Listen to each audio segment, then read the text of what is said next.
She wasn't rich, she wasn't powerful, she was just kind. And somehow, that kindness, that beautiful, gentle quality, became her biggest vulnerability. It made her the easiest to use.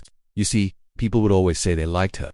They'd smile, they'd laugh with her, they'd tell her she was a wonderful friend. But what they really liked, what they were truly drawn to, wasn't her. It was what she could do for them. It was the convenience she represented in your favor. Just ask her. She was the first person everyone thought of. Need some of her time? Go ahead, take it. Her schedule was always flexible for others. Need help with a project moving or just someone to listen? She'll never say no. It wasn't in her nature. She believed that being kind meant being available, being helpful, being a constant source of support for everyone around her. She gave and gave, pouring her energy and heart into every request, believing she was building strong, meaningful connections. She thought this was what friendship was all about. Her life was a revolving door of people coming and going, always taking a piece of her with them. She was the reliable one, the dependable one, the one you could count on no matter what. Her phone was always buzzing with requests, her calendar filled with appointments that weren't for her own benefit. And for a while, she found a strange sort of satisfaction in it. She felt needed. She felt important. She thought that by being everything to everyone, she was securing her place in their lives, earning their love and respect. But what she was actually doing was teaching them that her resources, her time, her energy, her kindness were limitless and free for the taking. Then came the day the tables turned, the day she was the one who needed something. It wasn't anything big. It was a small favor, a little bit of support, a shoulder to lean on after a tough week. She reached out to the very same people she had helped countless times before. She sent a few texts, made a few calls, expecting the same level of enthusiasm and willingness she had always offered. But the response she got was a deafening silence, followed by a chorus of excuses. Suddenly, everyone was busy. The friend she helped move last month had a last-minute meeting. The co-worker she covered for had family in town. The neighbor she lent money to was completely swamped. The excuses were flimsy, the apologies hollow. The same people who had taken so much from her without a second thought now could unspare a single moment. The cheerful, available friends had vanished, replaced by distant, preoccupied strangers. That's when the painful, shattering truth finally hit her. It was a realization that settled deep in her bones, cold and heavy.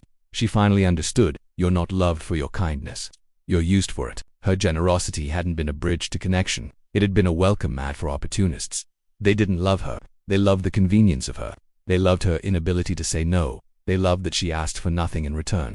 The moment she needed something, the moment the balance shifted even slightly, her perceived value plummeted to zero. She wasn't a friend. She was a resource. And now that the resource was asking for something back, it was deemed defective. The loneliness that followed was profound.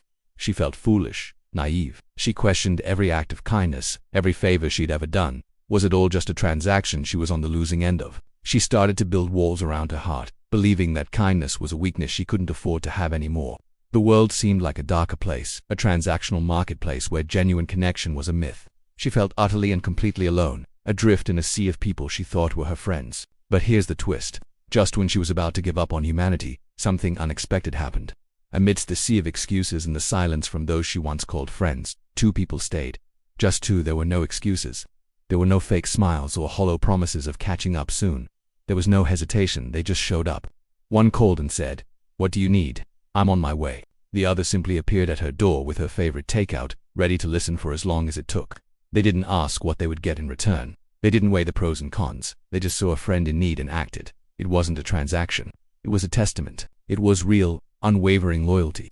And in that moment, surrounded by the quiet, unassuming support of these two people, she learned the most important rule in life, a rule that no one ever teaches you, a rule you have to learn through heartbreak and disappointment. If someone stays when you have nothing to offer, when you are the one who is broken, when you are the one in need, that's your real family. It's a truth that redefines the very meaning of the word. Family isn't just about blood or the people you grew up with. It's not about obligation or shared history. It's about presence. It's about who shows up when the rest of the world walks out. Your real family are the ones who never left. They are the ones who see your worth beyond what you can do for them. They love you for you, in your moments of strength and, more importantly, in your moments of weakness. They are the ones who prove that kindness isn't a weakness, it's a filter. It helps you see who is there for the convenience and who is there for the connection. They are the rare, precious gems you find after sifting through a mountain of stones. So, hold on to them. Cherish them. Those are your people. That is your tribe. That is your true family. The rest were just lessons. Painful, necessary lessons that led you to the people who truly matter.